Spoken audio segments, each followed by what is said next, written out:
Sintam-se confortavelmente bem-vindos ao meu canal. Eu me chamo Enoch, é um imenso prazer ter vocês aqui presentes. Se gostarem do vídeo, eu peço para que deixem o like, se inscrevam no canal e ative o sininho para receber notificação de novos conteúdos. A gente costuma chamar de história as análises de processos e eventos ocorridos no passado, bem como o acúmulo de registros arquivados desses acontecimentos. Entretanto, a história é uma disciplina fundamentalmente ambígua e, portanto, passível de várias interpretações. É possível observar na política uma certa tentativa de monopolizar a narrativa mais compatível com seus interesses e taxar negativamente como mentira narrativas que vão contra esses interesses. Nós, libertários, geralmente baseamos nossos argumentos com base na ética, praxeologia, economia. Quando se trata de formação social, é difícil pegar um exemplo passado de sociedade que não utilizava de líderes ou alguma estrutura hierárquica coercitiva. A gente aprende que na época das cavernas, no finalzinho do Neolítico, o homem abandonou certos hábitos primitivos e começou a se agrupar em sociedades tribais. O consenso geral diz que os indivíduos estabeleciam um líder da aldeia para dividir os serviços e impedir os conflitos que ameaçassem o bem da comunidade.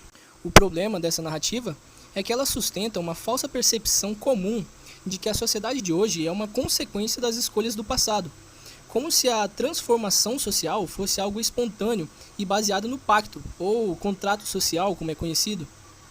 O Rafael Lima, do Ideias Radicais, por outro lado, costuma exagerar na narrativa, dizendo que o Estado se formou através de criminosos que se estabeleceram em um lugar e começaram a extorquir os moradores até perceber que oferecer proteção em troca de segurança era muito mais eficiente, já que isso incentivava as pessoas a produzir e impedia revoltas sociais. Não é que eu discorde do Rafael, eu apenas acho essa narrativa muito exagerada, além dele tratar como uma generalidade total. Também não concordo com a hipótese do pacto ou contrato, eu apenas gosto de tentar ser imparcial e tentar avaliar e analisar as coisas com prudência, sem enviesar muito, porque isso, ao meu ver, acaba diminuindo os créditos da sua narrativa, o que se mostra ilegítimo para quem discorda. Mas então, se a sociedade não se formou por pacto e não se formou por um grupo mercenário que se cansou de ir atrás de quem roubar, como se formou as primeiras sociedades que por sequência deram origem ao Estado de Direito que se preserva até hoje? Alguns têm o costume de pensar que todo governo é errado, quando a única coisa que desprezamos é a coerção. Se você tem pessoas que, por livre e espontânea vontade, decidem se associar para se autopreservar, isso não é errado ou antiético. É errado essa associação forçar um terceiro que não tem nada a ver com isso. É naturalmente dedutivo afirmar que os indivíduos do Neolítico se organizavam em grupos voluntários. E também não é nada antilógico deduzir que esses indivíduos escolhiam um líder representante para ser o chefe da aldeia. Até aí você não tem nenhum problema. Nada antiético nisso. Se alguém não gostasse do chefe, ele não era obrigado ou coagido a viver em comunidade. Ele podia ir para a mata e tentar viver sozinho, caçar seu próprio rango, porém era mais confortável e menos trabalhoso viver em comunidade. O problema principal começa a dar as caras assim que o ser humano descobriu a agricultura e aumentou drasticamente a capacidade de recursos à sua disposição. Grupos que outrora eram nômades acabaram optando pela fixação em um determinado território. Uma quantidade maior de alimento podendo ser produzida permitia um crescimento populacional, o que demandava quantidades maiores de terra e reduzia muito a capacidade de recursos escasso por via da coleta. Alguns locais eram carentes de terras férteis, o que diminuía muito os padrões de vida e, por falta de recursos ou impossibilidade de produzir, levou a sociedade a seus primeiros conflitos. Veja, anteriormente a livre associação era algo voluntário para se ajudarem, mas na falta de recursos, as pessoas acabaram recorrendo às medidas antiéticas. Eu até consigo imaginar um líder do Neolítico recebendo reclamações e vendo conflito por recursos todos os dias. Nessa situação, ou as pessoas brigavam entre si, ou invadiam seus vizinhos e pilhavam seus recursos. Na verdade, eu arrisco dizer que essa solução só era possível porque indivíduos se juntaram e reconheceram um potencial de agressão na sua união. Se analisarmos na escala individual, não faz sentido o ser humano arriscar sua vida como primeira opção. O livro de Gênesis na Bíblia retrata a história de Abraão, Isaque e Jacó. É visível enxergar em Abraão um indivíduo nômade, desprovido de milícias particulares, onde o diálogo e o comércio com seus vizinhos evitavam muitos conflitos desnecessários. mas isso é algo que infelizmente se aplica apenas na escala individual de autopreservação. Por outro lado, os líderes desse período, com o poder tribal em suas mãos, se sentiam poderosos, capazes de subjugar tribos vizinhas, escravizá-los. É difícil saber quem foi o primeiro a juntar um grupo e subjugar o outro, mas em algum momento no final do Neolítico para a Idade Antiga, a gente consegue perceber que já era uma prática bem comum grupos subjugarem outros, e lideranças acabarem ganhando reconhecimento em suas conquistas gerais. É tanto que, na formação dos primeiros reinos e cidades-estados, não havia muita distinção entre milícias e o poder legislativo. A gente percebe isso em campanhas onde quem avança na batalha, junto com os homens, é o rei, e isso não diferencia muito a função de governante para general. Dá para dizer então que os primeiros reis eram tanto líderes quanto generais de guerra. O ponto onde eu quero chegar é que quando você tem um grupo de pessoas sob o comando de alguém, essa pessoa dificilmente vai pensar na maneira mais eficiente de autopreservação, na escala individual, que é o debate, o diálogo e a negociação.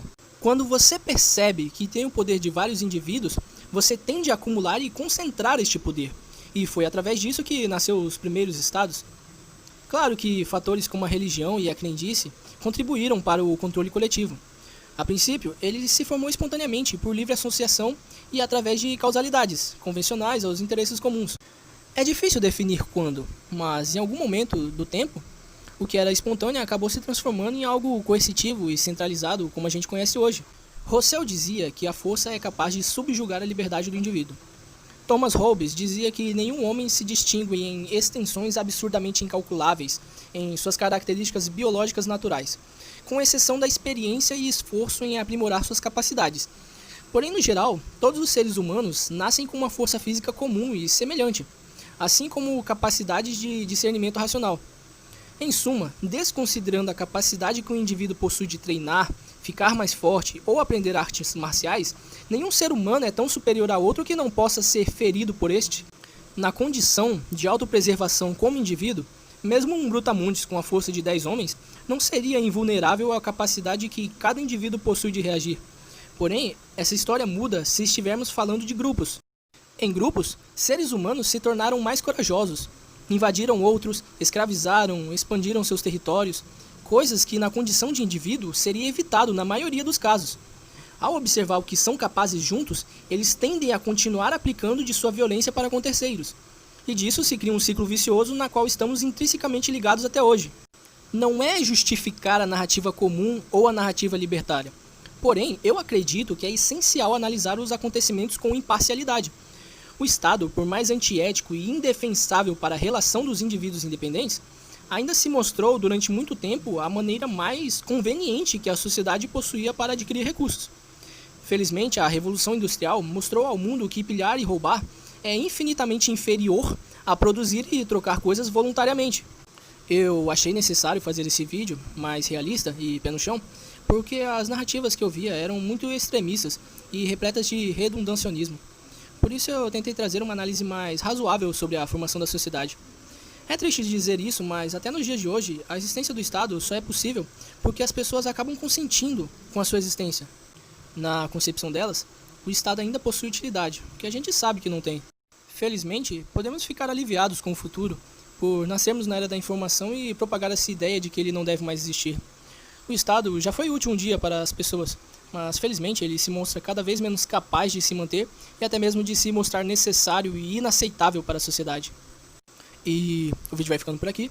Eu espero que vocês tenham gostado. Se gostaram, deixe o like e ative o sininho. Peço também que visitem e se inscrevam nos canais e páginas parceiras na descrição. Lembre-se que imposto é roubo, sonegar é legítima defesa e o Estado é uma gangue. Comentem o que vocês acharam, se gostaram ou discordaram. Eu espero que Deus abençoe grandemente você e toda a sua família e